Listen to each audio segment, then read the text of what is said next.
আমি এক উপন্যাস পাঠিকা, লেখিকা ডায়না ইমরোজ লাকির কলমে লেখা এলিজা গল্পটির পর্ব 25 ও 26। চলো শোনা যাক।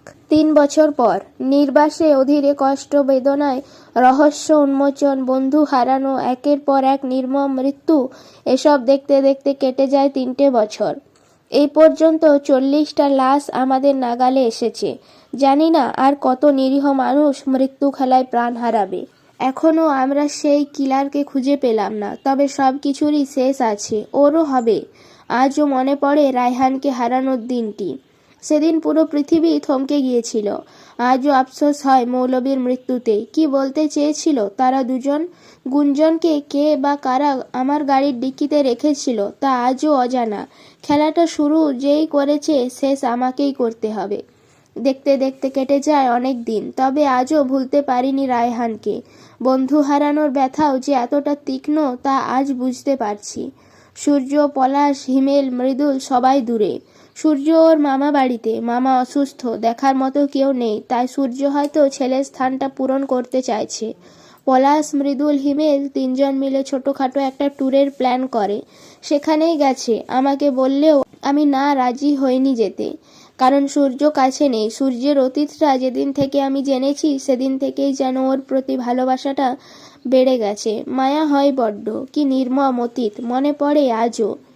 ফেলে আসা কৈশোর, দুরন্ত ঘুড়ি, প্রথম সাইকেল চালানো, পাড়ার সীমানা ছাড়িয়ে প্রথম হারিয়ে যাওয়া শহরে, দাদা বাড়ি, শীতের ছুটিতে, হলুদ বনে সর্ষের গন্ধ মাখানো শরীর নিয়ে জল হারানো, শান্ত পুকুরে ঝাপাঝাপি, এমনি আরও অগন্তি স্মৃতিরা ঘিরে ধরে। নীরব কোলাহলে আমি হারিয়ে যাই। সেই মধুর সময় আর আসবে না ফিরে। হাজারো কষ্টের মাঝে, হাহাকারে মাঝে শান্তি নিয়ে এসেছিল এলিজা। সব কিছুর মাঝে সে যেন অনন্ত সুখ। তার চোখের দৃষ্টি যেন আমাকে নতুন করে পথ চলা শেখায়। এলিজা বাড়িতে নেই। সকালে বেরিয়েছে, এখনো আসেনি। একটা এনজিওতে চাকরি নিয়েছে। অনেক বুঝিয়েছি চাকরি নেওয়ার দরকার নেই, কিন্তু সে করবেই, কারণ তার মামার বয়স হয়েছে। মামি হাঁস, মুরগি, গরু এসব লালন পালন করে, তাতে সংসার চালানো মুশকিল হয়। তার উপর পাখির এবার মেট্রিক পরীক্ষা দেবে, টিউশন করতে হয়, স্কুলের ফি দিতে হয়। সব মিলিয়ে এলিজাকে চাকরি করতেই হতো, কারণ সে যে কারোর দয়া নিবে না। আমি অনেকবার বলেছি তাদের ভরণ পোষণের দায়িত্ব নিব, কিন্তু তাতে সে রাজি নয়। বলে স্বামীর বাড়ির টাকা কখনো বাবার বাড়িতে দিতে নেই, লোকজন কি বলবে। তাই ভেবে সে নিজেই চাকরি নিয়েছে। এলিজা ইন্টারমিডিয়েট শেষ করেছিল। বাবা মারা যাওয়ার পর আর পড়াশোনা করতে পারেনি। আমি কিছুদিন অবসরে শ্রাবণকেও পুলিশের চাকরি নিয়ে দিলাম।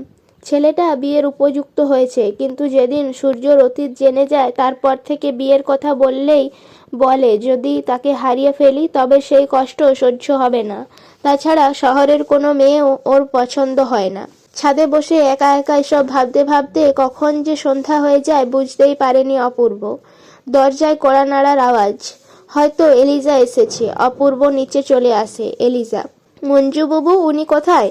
বলতেই অপূর্ব সিঁড়ি থেকে নেমেই বলল, ম্যাডাম, আপনার অপেক্ষায় থাকতে থাকতে কত যে প্রহর কেটে গেছে, এতক্ষণে আসার হলো। এলিজা মৃদু হেসে অপূর্বকে জড়িয়ে ধরে বলল, আমার খুব শান্তি লাগে যখন আপনার চোখে আমার জন্য অপেক্ষার ছাপ দেখি। এলিজা, বাড়ির সকলে কোথায়? অপূর্ব, অর্পা টিউশন থেকে এখনো ফেরেনি। মা ঘুমোচ্ছে, বাবা বাহিরে। শুনেছেন গতকাল চিঠি এসেছে পাখির? ওর তো কিছুদিন পর মেট্রিক পরীক্ষা। মামির শরীরটা ভালো নেই, ওর ঘরের কাজ করতে হয়। এই সময় ওর পড়ার দরকার, তা রেখে যদি কাজ করে তবে ফলাফল খারাপ করবে। আমি চেয়েছিলাম আমরা যদি কিছুদিন তিলকনগর গিয়ে থেকে আসি। আপনার কি কোনো সমস্যা হবে? বলল এলিজা। অপূর্ব মৃদু হেসে উত্তর দেয়, আমার কোনো আপত্তি নেই। আমার ম্যাডামের সাথে আমি কাঁটা জড়িত পাহাড়েও থাকতে রাজি। রাত 11টা। ল্যান্ডলাইনে কলের আওয়াজ। ল্যান্ডলাইনে বেশিরভাগ অপূর্বকেই থানা থেকে ফোন দেয়া হয়। অপূর্ব দ্রুত পায়ে নিচে নেমে ফোনটা তুললে ওপাশ থেকে বলে উঠল, স্যার, ঢাকা জাহাঙ্গীরনগর বিশ্ববিদ্যালয়ে কিছু জঙ্গিরা আক্রমণ করেছে।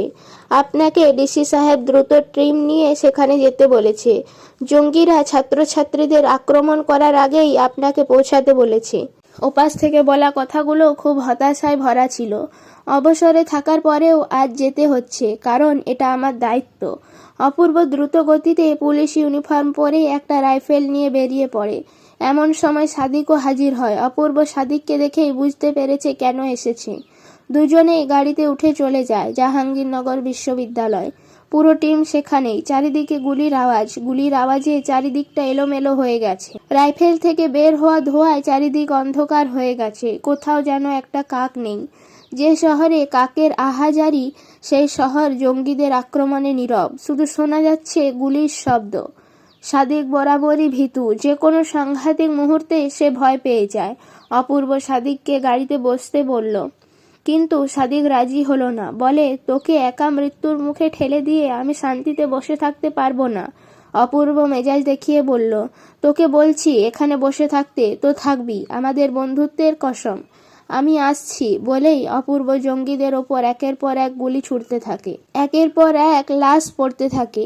নিহত হয় অনেক পুলিশ অফিসার। নিরীহ পুলিশ অফিসারদের জীবনের বিনিময়ে জঙ্গিদের হাত থেকে রক্ষা করে জাহাঙ্গীরনগর বিশ্ববিদ্যালয়।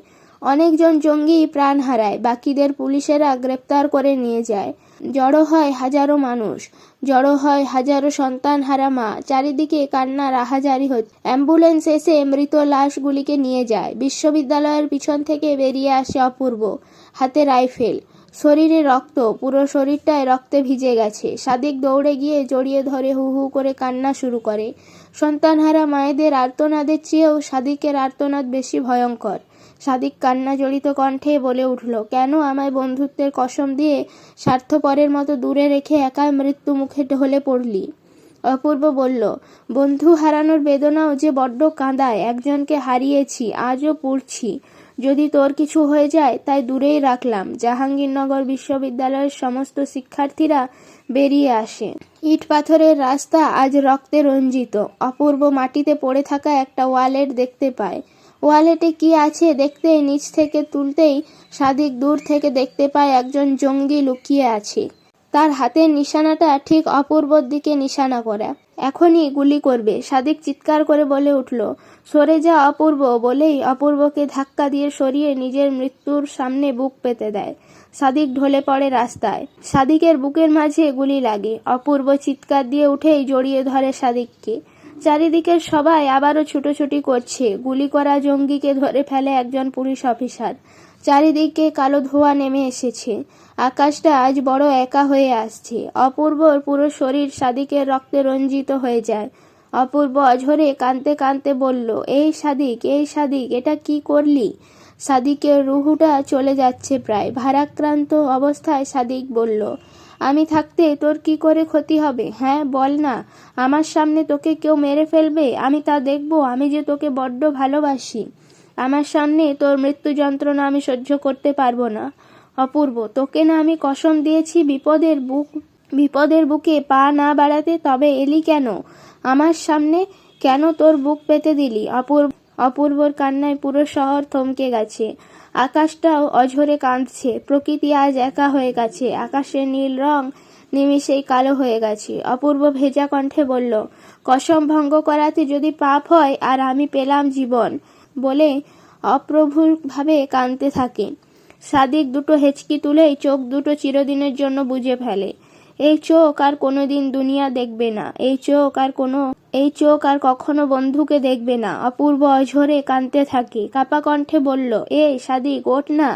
তুই কি করে ছেড়ে যেতে পারিস? কে আমাকে অপূর্ব বলে ডাকবে? কে আমাকে সঙ্গ দেবে? কেন কসম ভঙ্গ করলি? আমি নিষ্ঠুর। আমার সামনেই আমার বন্ধুকে শেষ হতে হলো। আমি যে বাঁচাতে পারলাম না বাঁচাতে। বলেই আকাশের দিকে তাকিয়ে ফাটিয়ে এক চিৎকার। সবাই আশপাশ থেকে দেখছে। অপূর্বের কান্না দেখে তারাও কাঁদছে। কি নির্মম পরিহাস! নিজের চোখের সামনেই রক্তাক্ত বন্ধুর লাশ।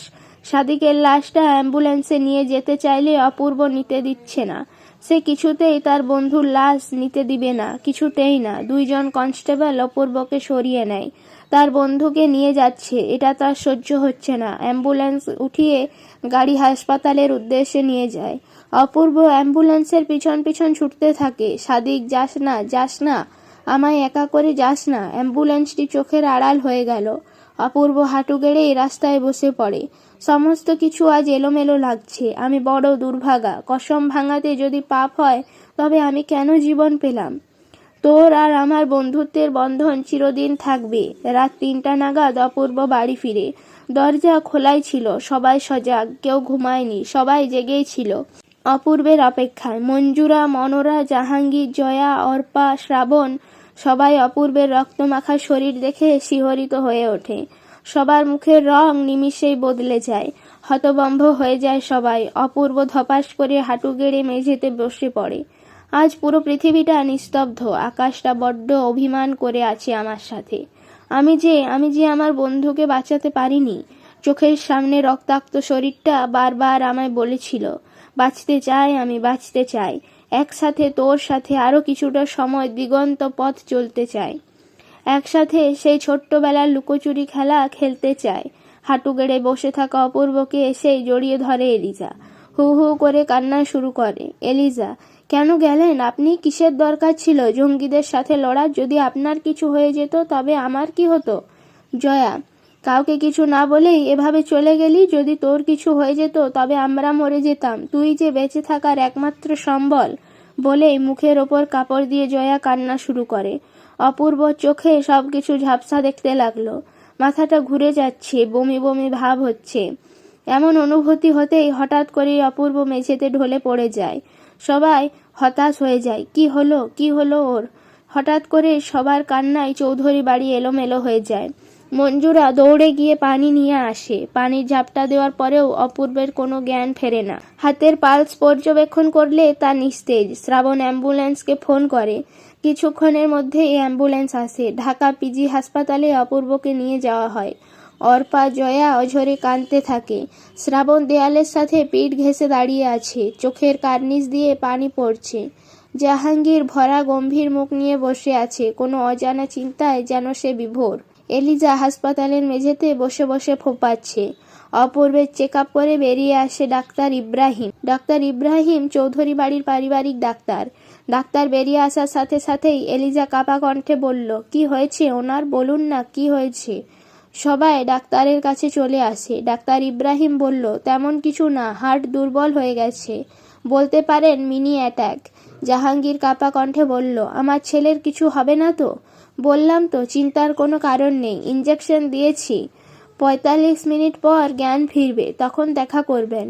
ইব্রাহিম, চৌধুরী সাহেব, আপনার সাথে আমার কিছু কথা আছে, বলেই জাহাঙ্গীরকে নিয়ে চলে যায়। শ্রাবণ পরখ করল ডাক্তার ইব্রাহিমের ব্যাপারটা। কেমন জানি মনে হলো, কি বলতে নিয়ে গেল তাকে খুব অদ্ভুত মনে হলো। শ্রাবণ তাদের অনুসরণ করে। হাসপাতালের এক কোণে বসে দুজনে কথা বলছে। পরিষ্কার কিছু শোনা যাচ্ছে না, তবুও কিছু শোনার চেষ্টা করলো। শ্রাবণ শুনতে পায় জাহাঙ্গীর বলছে, আপনি কাউকে কথা বলবেন না, কখনোই না। শ্রাবণ ভ্রু কুঁচকে বিড়বিড় করে বলল, কি বলবে না? কিসের কথা বলছে? তবে কি অপূর্বর খারাপ কিছু হয়েছে? এসব ভাবতে ভাবতে শ্রাবণ সেখান থেকে পদত্যাগ করে। 45 মিনিট পর অপূর্ব টিপ টিপ করে চোখ খুলছে। চারপাশে গোলাকার ভাবে সবাই বসে আছে। অপূর্ব, কি হয়েছিল আমার? আমি এখানে কেন? সবাই ধুবড়ে অপূর্বকে পরখ করছে।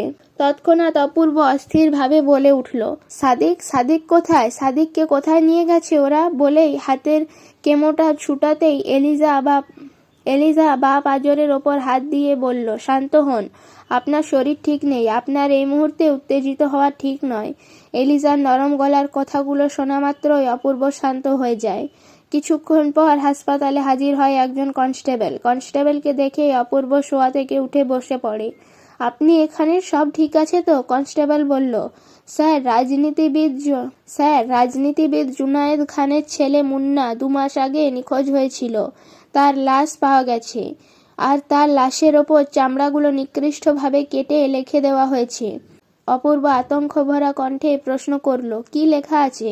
কনস্টেবল, আমার পাপের সাম্রাজ্যে যে একবার আসে সে আর হৃদয় নিয়ে ফিরতে পারে না, যেতে হয় হৃদয়হীন ভাবে। তাছাড়া অবাক করার বিষয় হলো মুন্নার শরীর থেকে হার্ট বের করে নেওয়া হয়েছে। জয়া, শ্রাবণ, অর্পা সহ সবাই হতভম্ব হয়ে যায়। জয়া বলল, কে এই জঘন্য খুনি? সৃষ্টিকর্তার কাছে প্রার্থনা করি লুকিয়ে থাকা কিলারটি যেন খুব শীঘ্রই ধরা পড়ে। আজ যেন কোনো মায়ের বুক খালি না হয়। মঞ্জুরা বলল, সন্তান হারানোর ব্যথা খুব তীক্ষ্ণ, তাই না আপা? মঞ্জুরা বলা বাক্যগুলো অপূর্বকে কিছু ভাবায়, তবুও এড়িয়ে যায়। 2 দিন পর চলন্ত গাড়ি থেকে বাহিরের ভারাক্রান্ত উষ্ণ চিত্রগুলো দেখতে অসাধারণ লাগছে। জানালা দিয়ে ঠান্ডা হাওয়া বইছে, রোদের উজ্জ্বলে ধূলিকণাগুলো দেখা যাচ্ছে। আজকে সূর্যটা একদম নতুন, প্রকৃতিগুলো আজ সতেজ। ওনাকে অনেক মনে পড়ছে। বলেছিলাম আমার সাথে তিলকনগর চলে আসেন, কিছুদিন থাকলে মনটা হয়তো ভালো হবে। বন্ধু হারানোর বেদনা তাকে গ্রাস করেছে। তবে সে বলল আজকে রাতে আসবে, থানাতে কি কাজ পড়েছে, তাই এখন আসতে পারলো না। আমার চোখে সেরা একজন মানুষ আমার স্বামী। সকলকে নিয়ে কত চিন্তা তার, পবিত্র একজন মানুষ। এলিজা এসব ভাবতে ভাবতেই গাড়ি এসে থামে আলিবাড়ির উদ্দেশ্যে। এলিজা গাড়ি থেকে নামতেই দৌড়ে আসে পাখি, হু হু করে কান্না শুরু করে দেয়।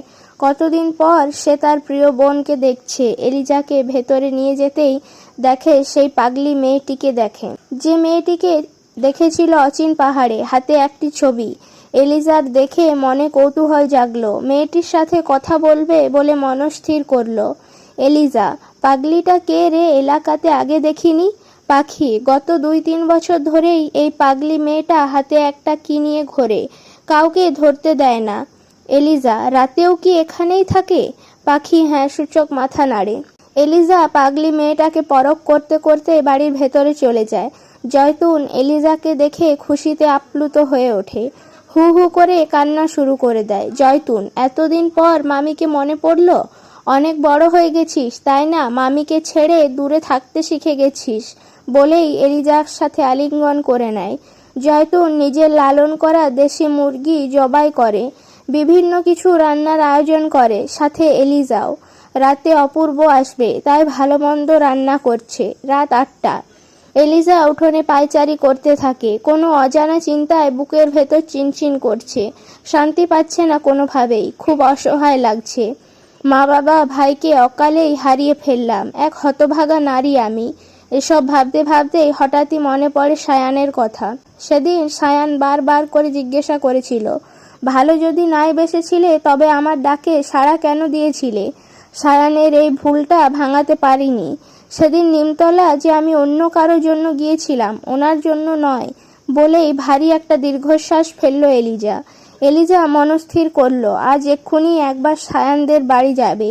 অপূর্ব আসার আগেই।